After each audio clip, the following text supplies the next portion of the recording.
Hey friends, today we're talking about all the absolute nonsense our brains decide to manufacture, for example, on a Tuesday afternoon. The brain is just a regular brain, except for the fact that it's currently hosting a guest.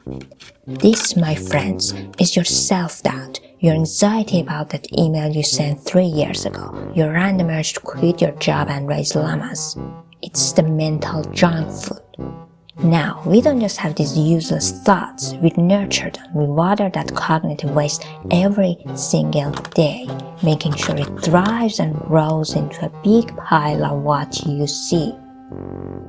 And all of this happened because of attention. If the first page is about actively cultivating the second is about disposal. And what is the most noble vessel for disposal? It's not about stopping the bad thoughts from appearing. It's about acknowledging them, saying hello, and then promptly sending them down the drain.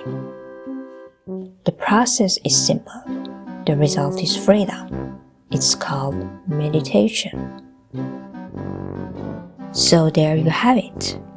Attention versus meditation.